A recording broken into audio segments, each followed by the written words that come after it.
92 লাগাও রে mobile number, ধরবে রে মদিনার সেন্টার। জোরে কোন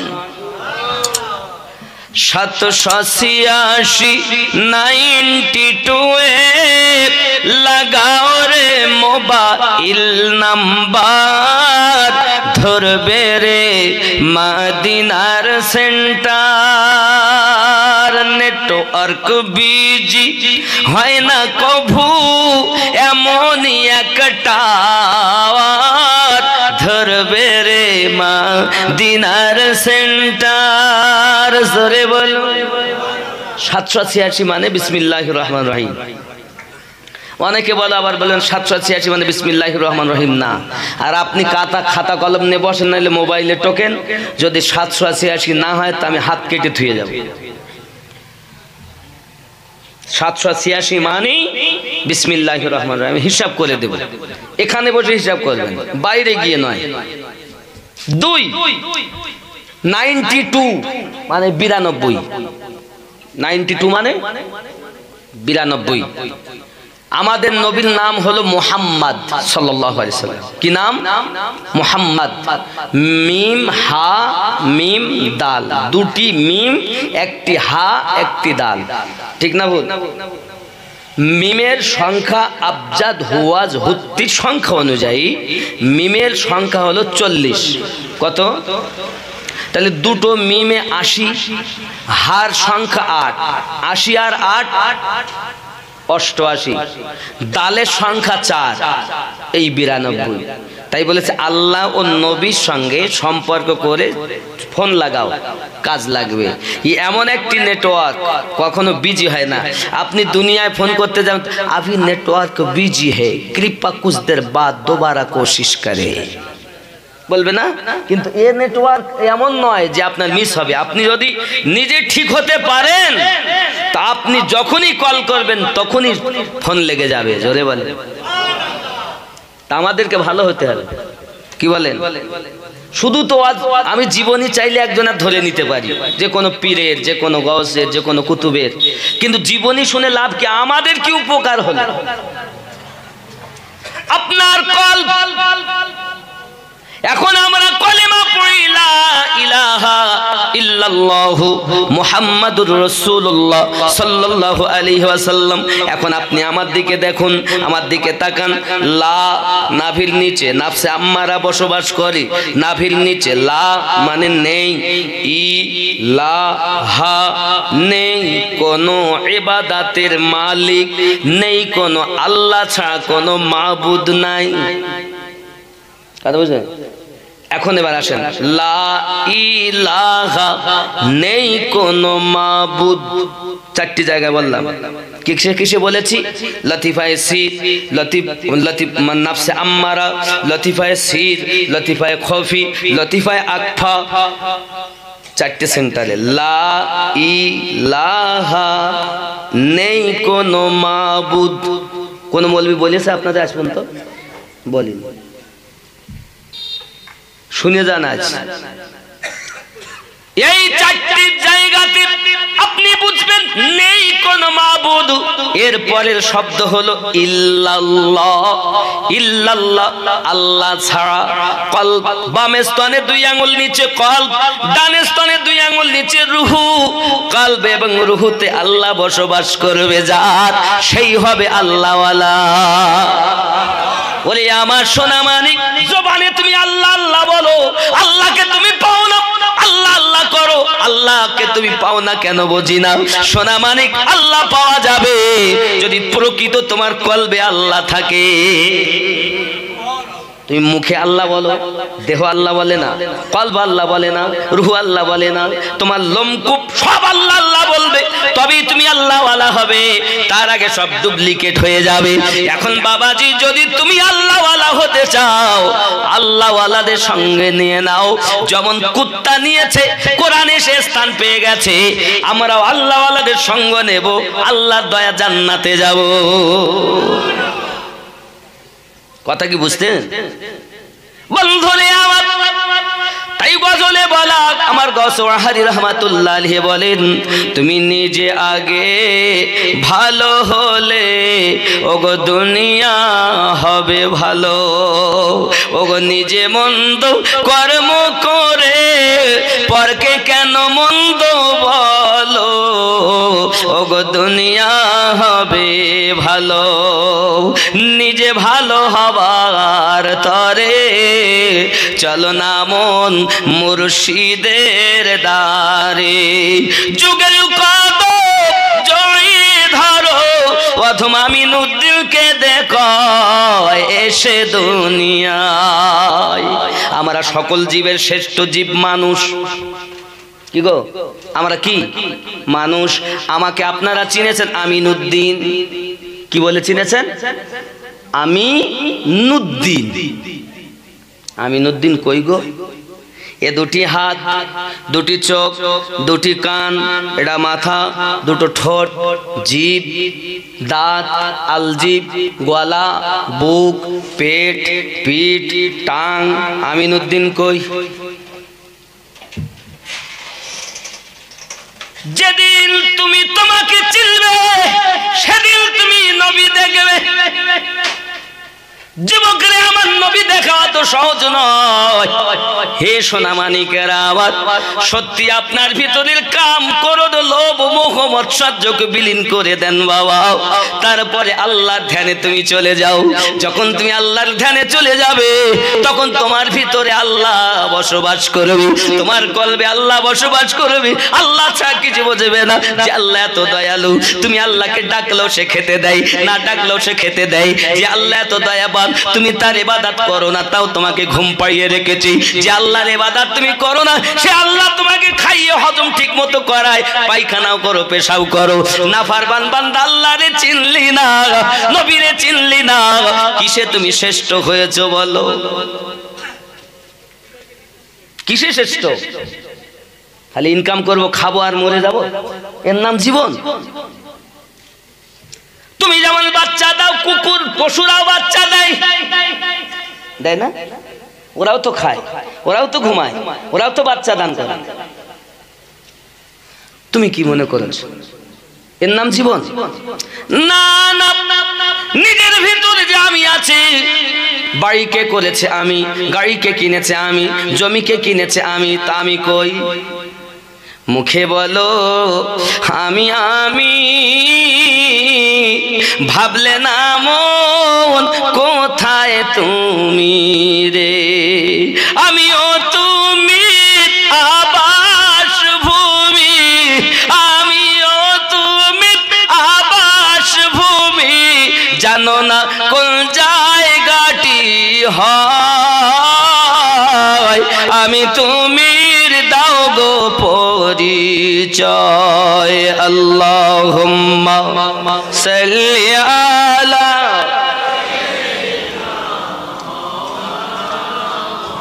ওয়া আলা আলি সাইয়্যিদিনা। বন্ধুরে আমার, দুনিয়া জমিনে দুনিয়া পেয়ে তুমি সময় অবহেলায় নষ্ট করে দিও না বাবা। হি আমার মায়েরা, আমার বোনেরাও, সোনা মানিকের, আপনাদের কোনো সম্মান ছিল না। মায়েরা বেপর্দার মতো রাস্তায় ঘুরতে পারে না। যুবক ছেলেরা মাথার চুল লাল করে তুমি রাস্তায় ঘুরিও নাও, হাতে বালা পরে ঘুরিও না বাবা। তুমি গিট্টের নিচে এমন করে কাপড় পরিধান করো না যে ময়লা রাস্তা তোমার কাপড়ে লেগে থাকবে। যুবক একটু পেশাব যখন করবে পানি লেবে কুলুপ ব্যবহার করবে। সোনা মানিকে একটুখানি খেয়াল করো। আমার আম্মা জানেরা, আমার সোনা মানিকেরাও, এই জগতে মহিলাদের কোনো সম্মান ছিল না, এই জগতে মহিলাদের কোনো ইজ্জত ছিল না। এই ইজ্জত দিয়েছেন আমার দয়ার নবী এসে। আল্লাহর হাবিবের একজন সাহাবী ছিলেন, অতি সুন্দর দেখতে, নাম তার হযরতে দাহিয়া কলবি রাদিয়াল্লাহু তাআলা আনহু। বড় প্যারা সাহাবী, দেখতে অতি সুন্দর। যে সাহাবীর রূপ ধারণ করে আল্লাহর ফেরেশতা জিবরাইল আমিন আমার নবীর দরবারে আসা যাওয়া করতেন। জোরে কত বড় সাহাবী হযরতে দাহিয়া কলবি রাদিয়াল্লাহু তাআলা আনহু, খুবই সুন্দর ছিলেন দেখতে। এনার রূপে ফেরেশতা আসতেন। আব্বা আমার আমার নবী পাকের দরবারে এসে দাহিয়া কলবি যখন কলেমা পড়েছেন, আমার নবী বলছেন, দাহিয়া, মানুষ যদি জীবনে ভুল করে, যদি আল্লাহ পাকের কাছে একবার তওবা করে ফিরে আসে, আল্লাহ তার জীবনের গুনাহ মাফ করে দেয়। এই কথা যখন আমার নবী জবান মোবারকায় বলেছেন, দাহিয়া কলবি টুকরে কেঁদে উঠেছেন, দরুদি নবী গো, আমি জানি আমার সব জীবনের গুনাহ মাফ হইতে পারে, কিন্তু একটা গুনাহ হয়তো আমার মাফ হবে না। সঙ্গে সঙ্গে নবী আমার বলেন, এমন কি গুনাহ করেছেন যে আপনার গুনাহ মাফ হবে না? সঙ্গে সঙ্গে বলছেন, হুজুর, আমার জীবনের একটা পাপ আছে, বড় খুব কঠিন পাপ। কি পাপ করেছেন? বলে, পৃথিবীর জমিনে আমার কাজ হলো, যদি কারো ঘরে মহিলা জন্ম নিত, আমি তাকে জিন্দা মাটিতে দাফন করে দিতাম। এটা ছিল আমার চাকরি, এটা ছিল আমার কর্ম। এর বিনিময়ে আমি অনেক টাকা পয়সা পেতাম। দরুদি নবী গো, আমি একদা বাড়ি এসেছি, 4 বছর পরে বাড়িতে যখন ফিরেছি, বাড়িতে আসার পরে আমার বিবি আমাকে ডেকে বলছে, স্বামী গো, ও গো আমার স্বামী, এই দেখেন আপনার কলিজার টুকরা সন্তান, আপনি আমাকে গর্ভবতী রেখে গিয়েছিলেন, আল্লাহ আমাদের ঘরে একটি মেয়ে দিয়েছে, দেখেন কত সুন্দরী দেখতে, তাই আমি এর নাম রেখেছি জামিলা, অর্থ খুব অতি সুন্দরী। জোরে বলেন। দাহিয়া কলবি মেয়েদেরকে জীবিত দাফন করে, কারণ মহিলা মেয়ে যদি কোনো ঘরে জন্ম নেয় তাকে কলঙ্কিনী বলা হতো।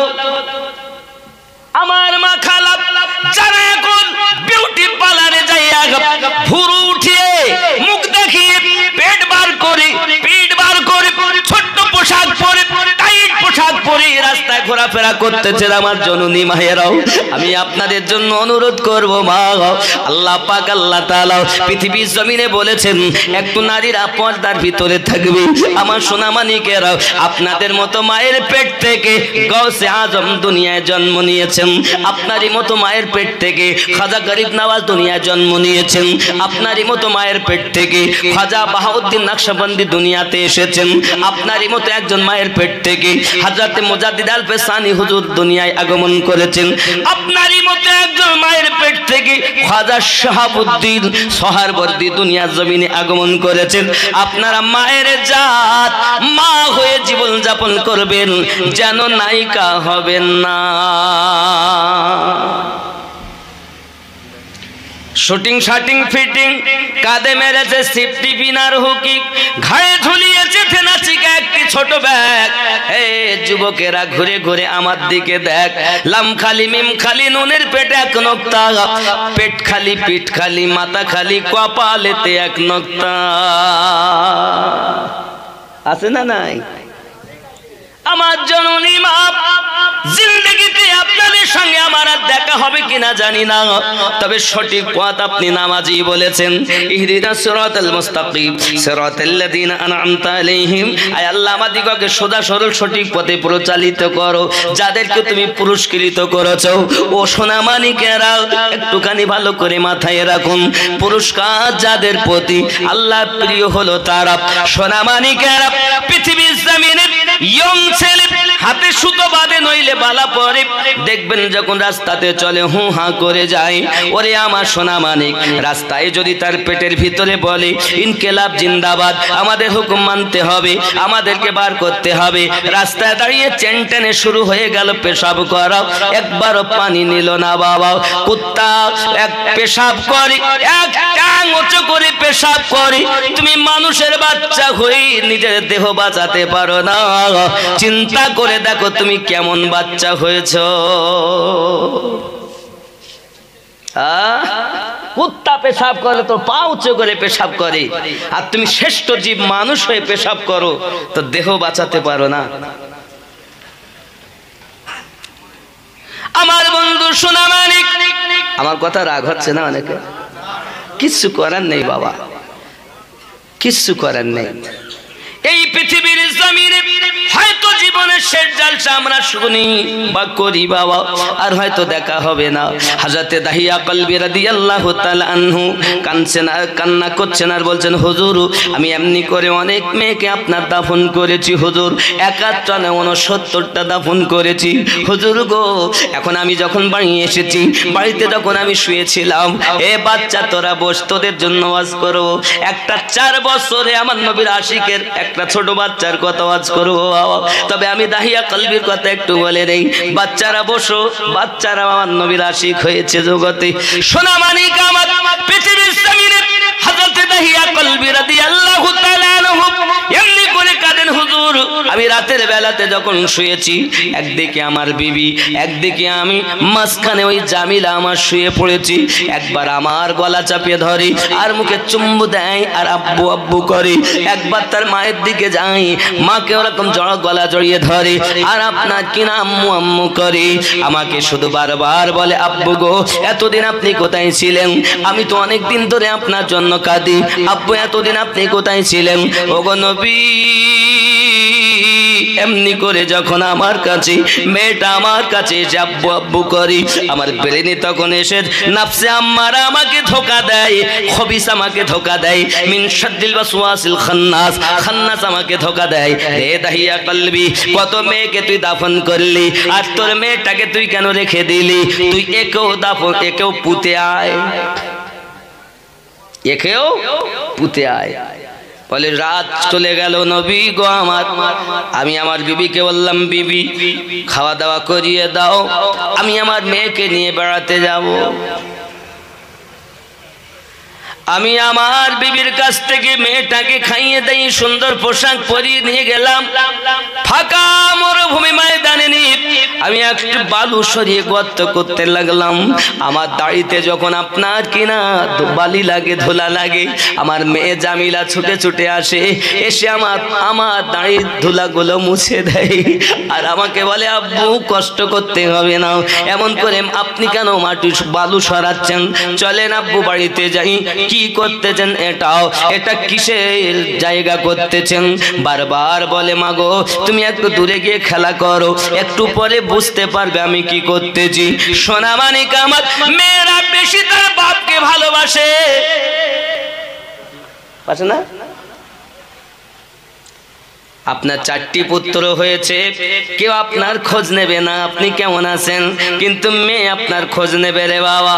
সোনা মানিক, আমার নবী পাক সাল্লাল্লাহু আলাইহি ওয়াসাল্লাম বলেন, পৃথিবীতে আমি নবী মেয়ে ভালোবেসেছি। মেয়েরা হলো ঘরে রহমত বর্ষণ হয়, যে ঘরে মেয়ে জন্ম হয় আল্লাহর রহমত বর্ষণ বেশি হয়। বন্ধু আমার, সাহাবী রাসূলেরা বর্ণনা করলেন, হুজুর যার আমার নবী বর্ণনা করে, যার ঘরে 4টি মেয়ে, তার আব্বা এবং মা নূরের টুপি পরাইয়া আল্লাহ জান্নাতে দেবে। আহা, রাসূল আমার হাদিস বলছেন। তখন একজন সাহাবী উঠে দাঁড়িয়েছেন, হুজুর যার ঘরে 3টি মেয়ে তার কি হবে? আমার নবী বলেন, তার আব্বা মা জান্নাতি। আবার একজন সাহাবী উঠে দাঁড়িয়েছেন, হুজুর যার ঘরে 2টি মেয়ে তার কি হবে? আমার নবী পাক সাল্লাল্লাহু আলাইহি সাল্লাম বলেন, যার ঘরে 2টি মেয়ে সঠিক করে পরওয়ারিশ করে যদি তাকে আবিদা জাহিদা বানিয়ে বিবাহ শাদী দিতে পারে, তার আব্বা মা জান্নাতি। আবার একজন উঠে দাঁড়িয়েছেন, হুজুর গো প্যারা নবীদের প্যারা কথা, হুজুর গো যার ঘরে 1টি মেয়ে তার কি হবে? আমার দরুদি নবী পাক বলেন, যার ঘরে 1টি মেয়ে তারও পিতামাতা জান্নাতি।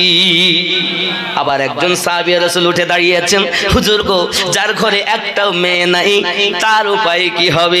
আমার নবী পাক সাল্লাল্লাহু আলাইহি ওয়াসাল্লাম প্যারা নবী উম্মতকে জান্নাতে নিয়ে যাওয়ার জন্য, উম্মতকে সঠিক পথে নিয়ে আসার জন্য কত কষ্ট করেছেন বাবা, আজও মদিনার মাটিতে কাঁদছেন। বিশ্ব রাসূল আমার বলেন, নূর নবী আমার বলতেছেন, যার কোনো মেয়ে সন্তান ঘরেতে নাই কিন্তু মেয়ের বড় আশাবাদী, আয় আল্লাহ আমাকে তুমি একটা কন্যা সন্তান দাও, আল্লাহ তুমি আমাকে একটা কন্যা সন্তান দাও, এই করে করেই মারা গেছে। কোন সন্তান তার মেয়ে সন্তান দুনিয়ায় হয়নি। আমি নবী পাক গ্যারান্টি নিলাম, তার পিছেই পিতা মাতাকে আমি নবী সঙ্গে করে জান্নাতে না নিয়ে যাব না। এত গ্যারান্টি নবী দিলেন, আর তুমি পাগলের মতো দুনিয়া দিয়ে পড়ে আছো। 60 বছর 70 বছরের জীবন পেয়ে নবীকে ভুলে গেছো গো। আমার সোনা মানিকেরা, পৃথিবীর মাটিতে আমার নবী গো, আমি আমার জামিলা মেয়েটা বারবার আমার কাছে আসি, আর আমার ধুলোগুলো ছেড়ে দেয়, পরিষ্কার করে দেয়, গা ঘেমে যায়, আমার গায়ের ঘামটা আমার মেয়ে জামা দিয়ে দিয়ে মুছিয়ে দেয়। নবীজি মিন শাররিল ওয়াসওয়াসিল খান্নাস, এই খান্নাসের ধোকায় পড়ে আমার নাফসে আম্মারা ধোকায় পড়ে। নাফসে আম্মারা নাভির নিচে, কোথায় কোথায় না, নাভির নিচে। বড় আশাবাদী, এ বড় দুশমন, এ বড় শয়তান। কিন্তু আমাদের দেহের রাজধানী হলো কলব। রাজধানী যদি ভালো হয় তোমার দেহ ভালো হয়ে যাবে। বন্ধু আমার, হযরত দাহিয়া কলবি রাদিয়াল্লাহু তাআলা বলেন, হুজুর আমার সাধ্য মতো যখন গর্তটা আমি করে ফেললাম, করে ফেলার পরই আমি আমার জামিলাকে ডাক দিলাম, জামিলা, জামিলা আমার কাছে এসেছি। আমি বললাম, মা দেখো আমি কি করেছি। যখন মেয়েটা মুখ বাড়িয়ে গর্তটার দিকে এমন করে তাকিয়েছে, আমি ওপর থেকে মেয়েটাকে ধাক্কা দিয়ে নিচে ফেলিয়ে দিয়েছি। নিচে যখন ফেলে দিয়েছি, ওপর থেকে আমি বালু চাপা দেই, মাটি চাপা দেই। মেয়েটা যখন আপনার কোমর পর্যন্ত ঢেকে ফেলেছি, মেয়েটা চিৎকার মেরে কাঁদে, আব্বু সহ্য করতে পারি না, আর সহ্য হয় না, আমাকে তুলে নেন, আমাকে তুলে নেন। মায়ের কাছে বারবার কেঁদেছি আব্বু আব্বু বলে, কিন্তু আপনি যে আমার আজরাইল হয়ে দুনিয়ায় আসবেন বুঝতে পারিনি। ওগো আব্বু আমাকে তুলে নেন, আমি আর চাপ সহ্য করতে পারছি না। ওগো আমার আব্বু আপনি আমাকে তুলে নেন, আপনি আমাকে তুলে নেন। আমি গ্রামে ভিক্ষা করে খাবো, একবারও আপনাকে আব্বু বলে ডাকবো না, একবারও আমি আব্বু বলে ডাকবো না। আপনি আমাকে মারবেন না আব্বু, আপনি আমাকে তুলে নেন আব্বু, আমি সহ্য করতে পারছি না। নবী গো আমি বালু চাপা দিয়ে তার গলা পর্যন্ত ঢেকে ফেলেছি, চিৎকার মেরে আমাকে আব্বু আব্বু করে ডাকে, আমি সহ্য করতে পারি না গো নবী। তাও আমার মায়া হলো না, দয়া হলো না। পৃথিবীর শরীরে আমি আমার মেয়েটাকে বালু চাপা দিয়ে দিলাম, মেয়েটা চিরজীবনের মতো দুনিয়া থেকে বিদায় নিয়ে নিল। ওগো নবী আমি বিছানায় যখন শুই, আমার মেয়েটার কান্না আমার চোখে ভেসে ওঠে, আমার মেয়েটার ছটপটি আমার চোখে ফেটে ওঠে, আমার মেয়েটা কিভাবে কাকুতি মিনতি করেছে সেই দৃশ্যটা আমার চোখে ভেসে ওঠে। দরদি গো আজও পর্যন্ত আমি শান্তিতে থাকতে পারি না। আমার আল্লাহ সব গুনাহ হয়তো মাফ করেছেন, এই গুনাহটা হয়তো মাফ করবেন না। আমার দয়াল নবী বলেন, উম্মা আয় দাহিয়া কলবি, আমার আল্লাহ পাক আল্লাহ তাআলা এত দয়ালু, পাহাড় পাহাড় পরিমাণ যদি কেউ গুনাহ করে আমার আল্লাহ তাকে মাফ করে দেয়। ওরে আমার সোনা মানিক, রাতের ভোলা দিনের বেলা যদি তওবা করে দেয় আমার আল্লাহ আপনাকে মাফ করে দিবেন। আর দেরি নয় বাবা, আর দেরি নয়। এতদিন যেভাবে পথ ভোলার মতো চলেছেন আর চলবেন না বাপ, হতে পারে এটাই আমাদের জীবনের শেষ জলসা, ঠিক না?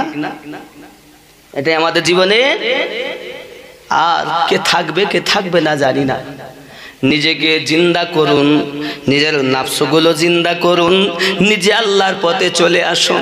ছেলে আপনার হবে না, মেয়ে আপনার হবে না, বন্ধু আপনার হবে না। কবরে যখন আপনি মারা যাবেন আপনাকে শোয়াবে বিসমিল্লাহি ওয়া আলা মিল্লাতি রাসূলিল্লাহি, আল্লাহর নামে নবীর মিল্লাতে শুয়ে যাও। হে বাবা সেই নবীকে জীবনে দেখলে না, নবী তোমাকে ভোলে না, তুমি কেমন করে নবী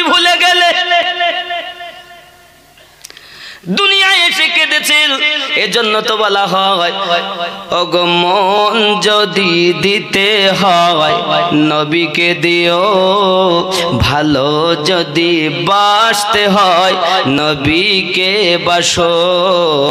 মন যদি, আমার সঙ্গে একটু পড়া যাবে না? আহা মন যদি দিতে হয় নবীকে দিও, ভালো যদি বাসতে হয় নবীকে। আহা ভালো যদি বাসতে হয় নবীকে। আহা সারা জীবন কেঁদেছিলেন এই যে দুনিয়ায়, এখনো শুয়ে কাঁদেন আপন রওজায়। সেই নবীজির মোহাব্বতে, সেই নবীজির মোহাব্বতে পাগল হইও। মন যদি দিতে হয় নবীকে, একটু জোরে, ভালো যদি বাসতে হয় নবীকে। কাকে ভালোবাসবেন? আহা পুলসিরাতের পারে নবী দাঁড়িয়ে থাকবেন। আহা দরুদ পড়া উম্মতগণকে পার করাবেন। আহা পুলসিরাতের পারে নবী দাঁড়িয়ে থাকবেন। আহা দরুদ পড়া উম্মতগণকে পার করাবেন। ওগো সেই নবীজির মোহাব্বতে, সেই নবীজির মোহাব্বতে কিয়াম করিও। মন যদি দিতে হয় নবীকে, আহা ভালো যদি বাসতে হয় নবীকে। জোরে বলুন সুবহানাল্লাহ। জাহান্নামের গেটে নবী দাঁড়িয়ে থাকবেন। আহা মিলাদ পড়া উম্মতগণকে পার করাবেন। জোরে বলে, শুধু এতটুকু? জাহান আহা হাসরের ময়দানে নবী, হাসরের ময়দানে নবী সিজদাতে থাকবেন। আমার তিম উম্মতগণকে পার করাবেন। জোরে বলেন। আহা হাসরের ময়দানে নবী সিজদাতে থাকবেন। হাসরের ময়দানে নবী সিজদাতে থাকবেন। আহা দরুদ পড়া উম্মতগণকে পার করাবেন। সব নবীরা বলবে নাফসি নাফসি, আর আমাদের নবী বলবেন উম্মতি। ঠিক না? আবার আপনার নবী সাল্লাল্লাহু আলাইহি ওয়াসাল্লাম সাহাবী রাসূলদেরকে নিয়ে বসে আছেন। বাবা হঠাৎ একটি গম্ভীর আওয়াজ এসে গেল। রাসূল আমার বললেন, সাহাবী রাসূলের আরজি জানালেন, হুজুর আওয়াজটা কিসের আওয়াজ এসেছে? নবী আমার বললেন, 70 বছর আগে জাহান্নামের উপর থেকে একটি পাথর নিক্ষেপ করা হয়েছে, সেই পাথর আজ তলদেশে ঠেকে গেছে, তার গম্ভীর আওয়াজ তোমরা শুনতে পেয়েছো। এই পাথরের আওয়াজ থেকে উপলব্ধি করা যায় জাহান্নাম কত গভীর হবে। এই সোনা মানিকেরা আমার, এই জাহান্নামের আগুনে আপনাকে আমাকে আপনার কিনা জ্বালানো হবে। এই জাহান্নামের আগুনে আপনাকে আমাকে আপনার কিনা ফেলা হবে। পুলসিরাতের রাস্তা হবে। হে বাবাজি আমার, পুলসিরাত ওই জাহান্নামের উপরের রাস্তা। সোনা মানিকেরা আমার, তুমি একবারও বুঝলে না? আল্লাহর ফেরেশতা জিবরাইল আমিন যখন পুলসিরাত সংক্রান্ত বিষয় আয়াতে কারিমা নিয়ে এসেছেন, নবীজি নবীজি কান্না শুরু করেছেন। বাবা সাহাবী রাসূলেরা বলেন, আমার নবীজিকে আর খুঁজে পাওয়া যায় না। সাহাবী রাসূলেরা বলেন, নবী পাককে খুঁজে পাওয়া যায় না। আমরা মসজিদ নববী তন্ন তন্ন করে খুঁজলাম, নবী পাককে দেখতে পেলাম না। খুঁজতে লাগি, একদিন চলে যায়, নবী পাক পাওয়া যায় না। 2 দিন চলে যায়, রাসূলে পাক পাওয়া যায় না। 3 দিন হয়ে যায়, নবী দেখা যায় না।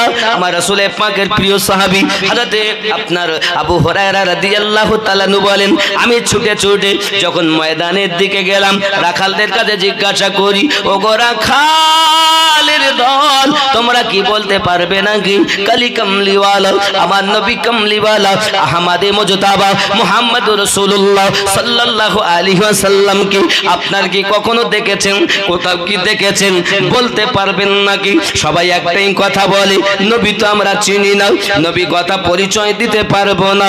এমনই করে যখন কথা বলতেছি তারা বলতে চায় একটা কথা বলতে পারি, আবু হুরায়রা আজ 3 দিন হয়ে গেল আমার বকরিগুলো ঘাসে মুখ দেয় না, আমার বকরিগুলো খাওয়া দাওয়া বন্ধ করে দিয়েছে, শুধু পাহাড়ের দিকে চলে যায়। পাহাড়টার নাম হলো জাবলে তালা, পাহাড়টার নাম হলো জাবলে সালাত। কেউ বা জাবলে সালাত বলেছেন, কেউ বা জাবলে তালা বলেছেন। আবু হুরায়রা 3 দিন হয়ে যায় আমার বকরিগুলো খাওয়া দাওয়া বন্ধ করে দিই, মুখোচো করে পাহাড়ের দিকে যেতে চাই। আমি নিজে মনে করলাম একটুখানি পাহাড়ের দিকে যাব, এই জন্য পা উঠিয়ে যেই না চলতে আরম্ভ করেছি, কিছু দূর যাওয়ার পরই আমার পায়ে বেদনা শুরু হয়ে গেল। আমি আর আগাতে পারলাম না। আমার কানে একটা আওয়াজ ভেসে এসেছে, ইয়া হাবলি উম্মতি, ইয়া হাবলি উম্মতি। জোরে বলো নারে তাকবীর। শুধু দিলে হবে না, নারে তাকবীর মানে উত্তরে আমরা বলি আল্লাহু আকবার। আল্লাহ শান উঁচু হোক, উঁচু হয়েই আছে, আল্লাহ মহান, নাকি বলেন? আল্লাহকে পেয়েছেন কার মাধ্যমে? নবীর মাধ্যমে। নবীকে কি দেখেছেন? দেখেননি, তাই নবীর তাকবীর লাগবে। নবীর পাশে নবীকেও আমরা দেখিনি, তাহলে ওলি আল্লাহর তাকবীর লাগবে। তাকবীর যদি দিতে হয় তো 3টে সংক্ষিপ্তভাবে দিতেই হবে, নইলে মোটে দিয়েন না। ওলি, নবী, আল্লাহ, আল্লাহ, নবী, ওলি, আল্লাহ। জোরে বলে, এই হলো সঠিক পথ। নারায়ে তাকবীর। ওই শুধু নারায়ে তাকবীর দেনেওয়ালা জাহান্নামে যাবে, আর আল্লাহর সাথে রাসূলুল্লাহকে মাননেওয়ালা জান্নাতে যাবে। ইহুদিরাও আল্লাহকে মানে, শুধু বলে নারায়ে তাকবীর। এ তাকবীর দেওয়া শিখাইনি। তাকবীর কি হবে? নিচে থেকে যদি যাইতে একরকম, উপর থেকে দিয়ে আসি নারী তাকবীর, আওয়াজ জোরে দিতে হবে, নারী তাকবীর। সবাই উত্তর দেননি, পিছনের লোক বলে তো বিরিয়ানি খাবো, দেব না, বিরিয়ানি খাবে রেডি, সব অসুবিধা নেই, মুরগির বিরিয়ানি রেডি হয়ে আছে, খাওয়ার দেরি। আর অনেকে মনে মনে হয়তো ভাবছেন মৌলভী সাহেব ছাড়লি খাই আর বাড়ি যাই, চিন্তা নেই, ছেড়ে দেবো, বেশি লেট করবো না। তাই তাকবীরটা দেন তো জোরে, নারী তাকবীর। সবাই দিচ্ছেন তো? সবাই আগে পিছে সব নারী তাকবীর, নারী রিসালাত, ইয়া রাসূলুল্লাহ, নারী রিসালাত। এবার বলবো নারায়ে বেলায়াত, উত্তর হবে ইয়া ওলি আল্লাহ। কারণ দুনিয়াতে একটা আড্ডা ওলি না, লক্ষ লক্ষ আল্লাহ ওলি আল্লাহ দিয়েছেন। জোরে বলেন, এক কথায় সব কেটে গেলেও যেই বলবো নারায়ে বেলায়াত, সেই বলবেন ইয়া ওলি আল্লাহ। নারায়ে বেলায়াত, নারায়ে রিসালাত, ইয়া রাসূলুল্লাহ, নারায়ে রিসালাত, নারায়ে তাকবীর। এ হলো সুন্নিদের তাকবীর। যদি আপনি প্রত্যেকটার বিস্তারিত জানতে চান অনেক সময় যাবে, কারণ হিন্দুস্তানের মাটিতে আতায়ে রাসূল, হিন্দুস্তানের বাদশাহ খাজা গরিব নওয়াজ এসে আমাদেরকে পথ ভোলা থেকে আল্লাহর পথের প্রতীক বানিয়েছে। ঠিক না ভুল বলছি? তারপর এই হিন্দুস্তানের মাটিতে উনি যখন আলো জ্বালালেন, ওই আলোটাকে ধ্বংস করার জন্য বাদশাহ আকবর লেগে পড়লো। নতুন একটা ধর্মই চালু করে দিল, দিনে এলাহি তার নাম দিল, তার কলেমা দিল লা ইলাহা ইল্লাল্লাহ আকবর খলিফাতুল্লাহ। জোরে কর নাউজুবিল্লাহ। সেই আকবরি ফিতনা থেকে আমাদেরকে বাঁচিয়েছেন ইমামে রাব্বানি। জোরে বলেন সুবহানাল্লাহ। ঠিক না ভুল বলছি? এরপর ইসলামের দুশ্মন শুরু হয়ে গেল, নবীর শানে কটূক্তি করতে লাগলো। তখন কলম তুললেন সরকারে আলা হযরত আহমদ দাদা খান ফাজলে বেরিলবি আলাইহি রহমানে দোয়ান, চিৎকার মেরে কোন সুবহানাল্লাহ। এরপর ওই পশ্চিম বাংলাতে ইসলাম এমনি আসেনি। এ পশ্চিম বাংলায় যিনি প্রথম কলেমা ধ্বনি আমাদের কাছে দিয়েছেন, তিনি মালদা থেকে 13 কিলোমিটার দূরে শুয়ে আছেন হযরত আলাউল হক পাঞ্জাবি রহমাতুল্লাহ আলাইহি, যার দরবারে আল্লাহর ওলিরা গিয়েছেন, পুকুরে উযু করেছেন, আর 300 আল্লাহর আউলিয়ার বেলায়াত ধ্বংস হয়ে গেছে। আপনি খোঁজ রাখেন না কিভাবে পেলাম, গোড়া জানেন না, আগায় এসে লাফালাফি করছেন। শুনে রাখুন, এই পশ্চিম বাংলায় সর্বপ্রথম ইসলামের আলো জ্বালিয়েছেন মেদিনীপুর মাওলা পাকের দরবারে চলে যান। এই মাওলা পাক যিনি নবী পাকের 36তম আওলাদ, এখনো মেদিনীপুরে শুয়ে আছেন। ইসলামের ইতিহাস জানো, পশ্চিম বাংলা কিভাবে আমরা আল্লাহকে, আল্লাহ এবং আল্লাহর নবীর ডাঙ্কা পেলাম। হোসাইন আহমদ মাদানী পশ্চিম মেদিনীপুরে শুয়ে আছেন। এনারা প্রাথমিক যুগেই আমাদের এই পশ্চিম বাংলায় ইসলামের আলো জ্বালিয়েছেন, কিন্তু এই ভারতবর্ষে হে বাবাজি আমার খাজা গরিব নওয়াজ আলো জ্বালিয়েছেন। আর এই ভারতবর্ষের অন্যতম মুহাদ্দিস ছিলেন শাহ ওলিউল্লাহ মুহাদ্দিস দেহলভী রাহমাতুল্লাহ আলাইহি, চিৎকার মেরে বলেন সুবহানাল্লাহ। হাদিস পেয়েছেন তাদের দ্বারাতে, আর যাদের দ্বারাতে পেলেন তাদেরকে ভুলে গিয়ে এখন আগায় এসে লাফালাফি করছেন। আমরা বলছেন নারায়ে তাকবীর আল্লাহু আকবার, আর শুধু ইনকিলাব জিন্দাবাদ, আমরা খাবো ওরা বাদ। আমি বুঝাতে চাচ্ছি এতটুকু কথা বাবা, নিজে যাদের দ্বারাতে ইসলাম পেয়েছি তারা হলেন সবাই আল্লাহওয়ালা, আল্লাহর ওলি বান্দা, আল্লাহর মেহবুব বান্দা। আমরাও যদি মেহবুব না হয়ে, প্রিয় না হয়ে কবরে যাই, তাহলে আমাদের জীবন বেকার হয়ে গেল। বেকার হলো কি হলো না? হয় গুরু হও, নইলে গুরুর চেলা হও, হয় গুরু হও, নইলে গুরু ঝোলাবাও, দুটোর একটা হতে হবে। এখন আর গুরু তো দূরের কথা, কারণ আদবও করে না। করে? সম্মান করে, বড়দের আদব নাই। আগে কি হতো, যদি শিক্ষককে দেখতে পেত তাহলে আগে থেকে নিচে নেমে যেত।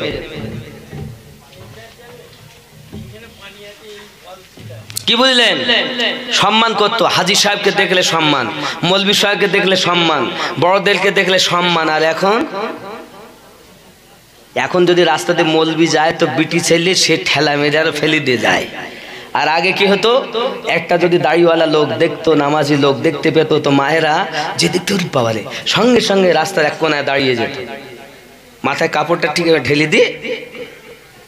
যত সময় সেই দাড়িওয়ালা নামাজি মানুষটি, গ্রামের মুরব্বী মানুষটি না সরে গেছে, তত সময় সে রাস্তায় হাঁটি। আরো দেখা গেছে, মনে করেন কারো ভাসুরের নাম যদি আম্মাদ হয়, আম্মাদ আহমাদ, কিন্তু তখনকার যুগে চলতি ভাষা বলে আহমাদ বা আম্মাদ। আমার জীবনে বলতো না, আমি আমার মায়ের কথা বলছি, আমার মা জীবনে আম বলিনি। আম বলেন না কেন মা? আমি একদিন জিজ্ঞাসা করছি আমার আম্মাকে, তাহলে তুমি জানো না তোমার বড় আব্বার নাম আম্মাদ আলী? এতটা তাদের মধ্যে ছিল। ঠিক না ভুল বলছি বলেন? আর এখন যত লেখাপড়া শিখেছে তত বিয়াদব হয়েছে। কি গো, এরা লেখাপড়া শিখেছে না? এরা তো লেখাপড়া শিখেনি, ওর থেকে আগেকার ওই মূর্খরাই ভালো। কি বুঝলেন?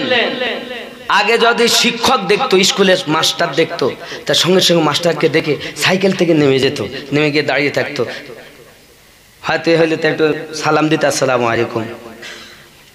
আর যদি কিছু না হতো, যদি অমুসলিম হতো, হাতটা জড় করে দাঁড়িয়ে যেত। শিক্ষক চলে, ভালো আছো বাবু? হ্যাঁ হ্যাঁ স্যার ভালো আছি, নাকি? আর এখন মাস্টার কিছু বললেই মাস্টারের ধরি মাছ, বলছে আমার সার্টিফিকেট দিবি না, ঘরে গিয়ে আর মেয়ের মুখ দেখতে পাবি। ও দেখতে বেঁচে থাকি জীবনে একটু দিয়ে দিলাম কলমের খোঁচায় পাস, ভয়ে কল্লা পাস সব। আগেকার 8 পাশের মানুষ আর এখনকার বিএ পাশের ছাত্র এই 8 পাশের কাছে দাঁড়াতে পারবে না।